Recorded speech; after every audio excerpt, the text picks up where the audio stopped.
Hai teman-teman, bertemu lagi dengan kami, Kuliah Med, media belajar online yang bisa teman-teman buka di mana aja dan kapan aja. Materi yang akan kita bahas kali ini adalah hepatitis A.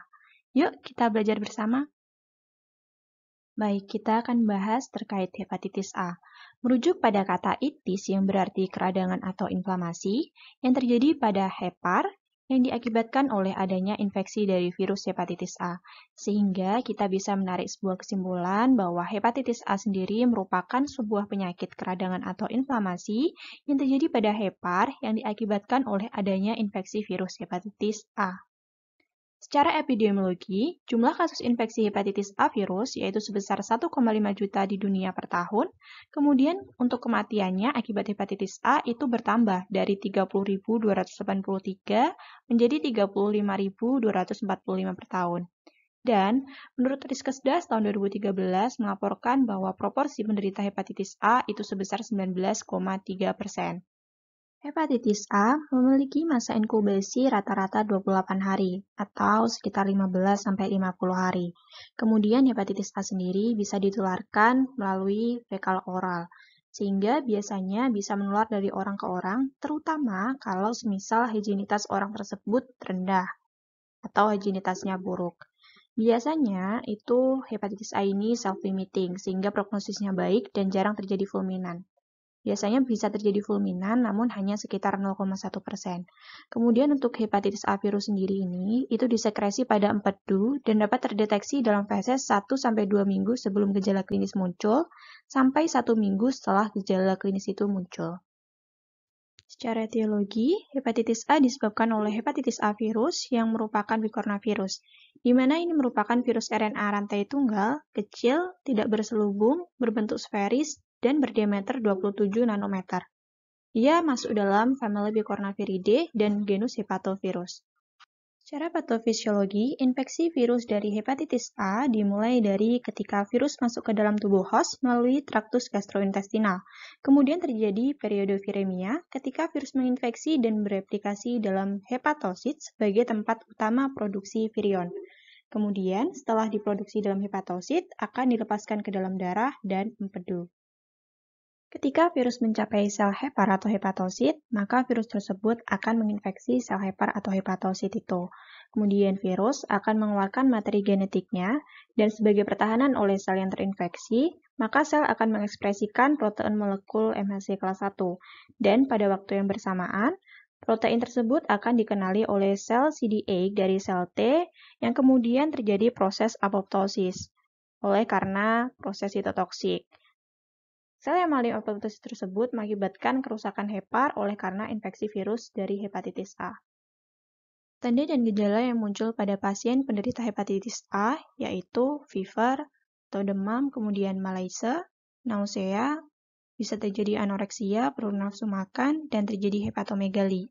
Hepatomegali merupakan perubahan ukuran hepar menjadi lebih besar.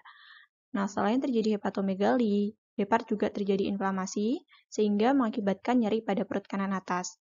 Selain itu, tanda yang muncul pada pasien penderita hepatitis A, yaitu terjadi jaundice. Jaundice tersebut terjadi oleh karena peningkatan bilirubin conjugated dan bilirubin unconjugated.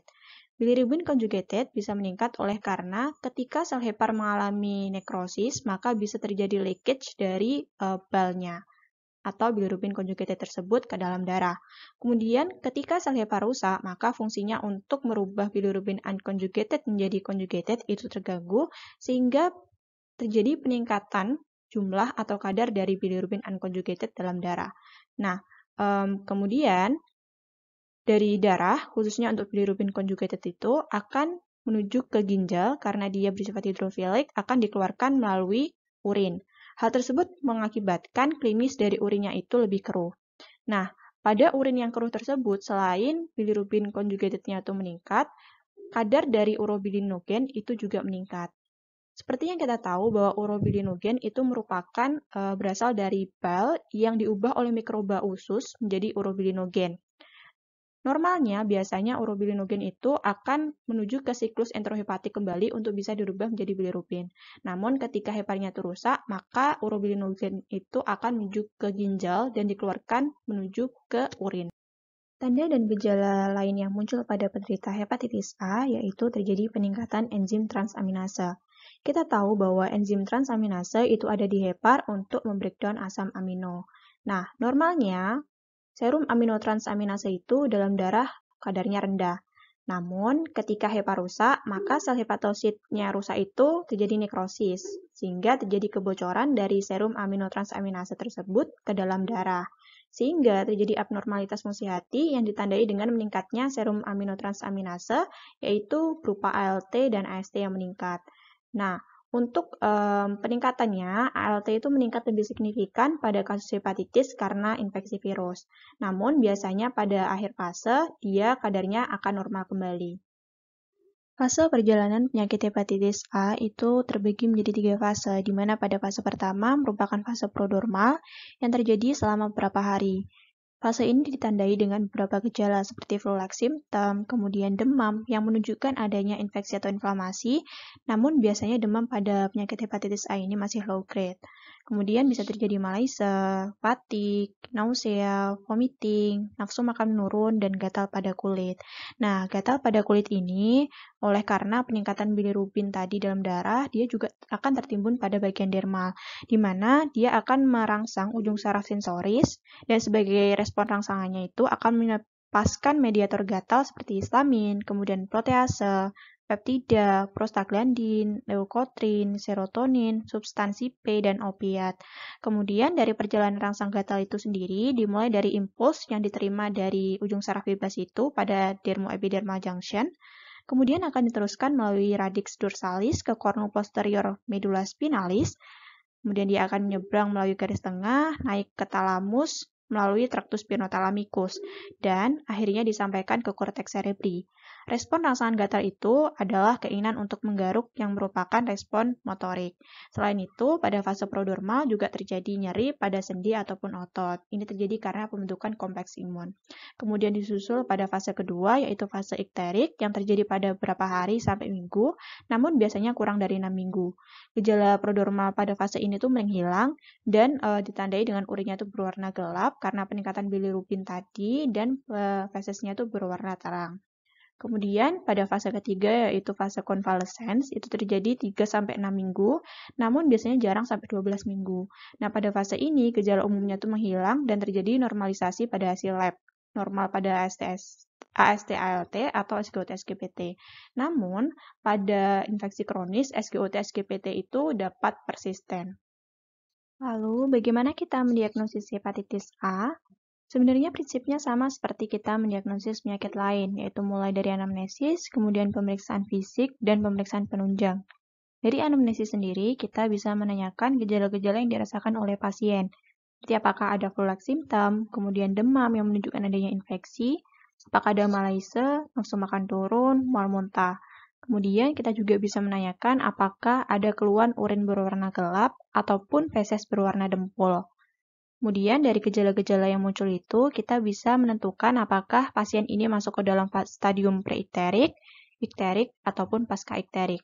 Nah, seperti yang kita tahu bahwa penyakit hepatitis A ini ditransmisikan atau ditularkan melalui fekal oral, sehingga kita bisa menanyakan riwayat higienitas pasien, apakah buruk ataukah baik. Namun biasanya pada pasien dengan penyakit hepatitis A memiliki riwayat higienitas yang buruk. Kemudian kita juga bisa menanyakan apakah ada orang di sekitar pasien yang mengalami gejala yang mirip dengan pasien, atau terjadi KLB di tempat pasien. Kemudian dari pemeriksaan fisik atau pemeriksaan klinis, kita bisa menemukan adanya hepatomegali, kemudian menemukan ikterus, dan untuk splenomegali, limfadenopati, ruam, maupun artritis itu biasanya jarang terjadi. Dari pemeriksaan penunjang, kita bisa melihat tes fungsi hati, yaitu SGOT-SGPT atau AST-ALT. Itu biasanya mengalami peningkatan pada fase preikterik hingga ikterus selesai. Kemudian kita juga bisa menilai kadar dari bilirubinnya apakah meningkat ataukah masih normal. Kemudian untuk serologi HAV-nya sendiri, kita bisa menilai apakah IgM anti-HAV-nya itu positif ataukah IgG anti-HAV-nya itu positif. Nah, mari kita melihat pada weeks after infection ini, ketika virus itu masuk ke dalam tubuh host melalui traktus gastrointestinal, kemudian itu akan terjadi viremia. Nah, kemudian sebagai respon imun akan muncul antibodi berupa IgM anti-HAV pada minggu-minggu awal. Nah, itu menunjukkan adanya infeksi akut. Nah, untuk IgM anti-HAV ini itu positif pada hari kelima hingga 10 pasca paparan. Antibodi tersebut itu bertahan hanya selama 2-6 bulan. Namun dalam beberapa kasus, itu IgM anti-HAV-nya bisa terdeteksi hingga 1 tahun. Namun, kadarnya itu rendah. Kemudian disusul dengan IgG anti-HAV. Itu muncul sebagai indikasi bahwa respon imun itu telah melawan virus dan merupakan proteksi jangka panjang dari kasus reinfeksi. Untuk hepatitis A akut itu biasanya berlangsung kurang dari 2 bulan dan dengan rata-rata 2 minggu. Kemudian untuk ALT-nya sendiri itu biasanya mulai meningkat dan meningkat paling puncaknya itu ketika terjadi nekrosis dari sel heparinnya, sehingga dari serum aminotransaminasenya tadi yang berupa ALT ataupun AST itu dikeluarkan atau bocor ke dalam darah. Kemudian untuk diagnosis banding dari hepatitis A sendiri, ada hepatitis yang disebabkan oleh virus lain, kemudian bisa juga penyakit saluran empedu yang tanda dan gejalanya itu hampir mirip seperti hepatitis A. Leptospirosis juga memiliki tanda dan gejala yang mirip seperti hepatitis A juga. Terapi pada hepatitis A itu sebenarnya tidak ada terapi yang spesifik. Biasanya terapinya itu kita memberikan secara suportif dan simptomatis saja. Kita bisa memberikan asupan kalori dan cairan adekuat serta melakukan tirah baring pada pasien. Kemudian untuk terapi secara simptomatiknya itu disesuaikan dengan gejala yang muncul, seperti apabila demam, kita bisa memberikan ibuprofen. Kemudian apabila mual, kita bisa memberikan metoclopramid atau domperidone. Kemudian apabila perut perih dan kembung, kita bisa memberikan H2 blocker ataupun PPI. Dan biasanya pada terapi hepatitis A, kita bisa menghindari penggunaan obat yang dapat merusak hati, karena itu bisa memperparah gejala dari hepatitis A itu sendiri. Seperti yang kita tahu bahwa mencegah itu lebih baik daripada mengobati, sehingga sebenarnya kita bisa mencegah terinfeksinya virus hepatitis A. Nah, prinsip pencegahannya itu terbagi menjadi pencegahan prapajanan dan pascapajanan. Untuk prinsip pencegahan prapajanan dari penyakit hepatitis A, itu kita bisa melakukan imunisasi pasif sebagai profilaksis, di mana tujuannya adalah untuk mendapatkan kekebalan segera. Caranya dengan menyuntikkan imunoglobulin dengan dosis 0,02 mili per kilogram berat badan itu disuntikkan secara intramuskular. Hal ini dapat melindungi host selama 5 bulan terhadap infeksi hepatitis A. Kemudian kita juga bisa melakukan vaksinasi sebagai imunisasi aktif dan kita bisa melakukan edukasi mengenai kebersihan makanan dan minuman traveler di daerah endemis. Karena kita tahu bahwa penularan dari hepatitis A itu sendiri melalui fekal dan oral. Kemudian untuk pencegahan pascapajananya, itu apabila pasien berusia antara 12 bulan sampai 40 tahun yang terpajan hepatitis A, tanpa riwayat imunisasi, maka kita bisa memberikan profilaksis berupa vaksin dosis tunggal. Alternatif lainnya, kita bisa memberikan imunoglobulin dengan dosis 0,02 mili per kilogram berat badan, itu apabila vaksin dikontraindikasikan pada pasien, seperti usia pasien itu lebih dari 40 tahun atau kurang dari 1 tahun, pasien memiliki penyakit hati kronis atau pasien imunokompromis. Kemudian keduanya itu sebaiknya diberikan dalam waktu 2 minggu setelah paparan. Komplikasi yang dapat terjadi pada penyakit hepatitis A yaitu yang pertama adalah sindrom pasca-hepatis, di mana ditandai dengan adanya kelemahan yang berkepanjangan. Kelemahan ini terjadi oleh karena kerusakan pada hepar menyebabkan metabolisme untuk menghasilkan ATP yang sebagian besar terjadi pada hepar itu terganggu, sehingga otomatis proses pembentukan ATP-nya juga terganggu dan terjadi kelemahan. Kemudian, untuk rasa tidak nyaman pada abdomen kuadran kanan atas itu terjadi oleh karena adanya infeksi atau inflamasi pada hepar. Kemudian, untuk ekterus atau hiperbilirubinemia yang berkepanjangan, itu terjadi oleh karena peningkatan bilirubin conjugated maupun unconjugated. Dan untuk sindrom pasca-hepatis ini juga terjadi intoleransi dan gangguan pada pencernaan lemak, di mana kita tahu bahwa fungsi hepar salah satunya adalah untuk melakukan metabolisme lemak. Cairan empedu yang dihasilkan oleh hati atau hepar itu akan membantu untuk memecah lemak agar lemak tersebut lebih mudah untuk dicerna tubuh. Nah, apabila terjadi kerusakan pada hepar, maka juga terjadi gangguan pada pembentukan cairan empedu itu dan mengakibatkan terjadinya gangguan pencernaan lemak. Kemudian komplikasi lain pada penyakit hepatitis A yaitu terjadi hepatitis fulminan yang ditandai dengan adanya severe liver impairment dan necrosis parenchyma liver. Kemudian juga bisa terjadi kolestasis yang berkelanjutan dan gagal hati akut, di mana hal ini muncul pada minggu pertama awitan penyakit.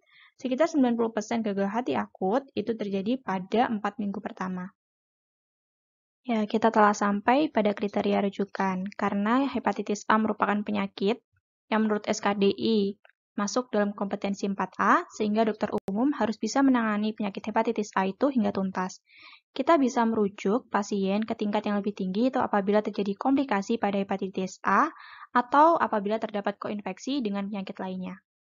Ini merupakan prognosis pada penyakit hepatitis A. Sebenarnya, tingkat kesembuhan pasien hepatitis A itu bisa dibilang sangat baik, yaitu sekitar 99%.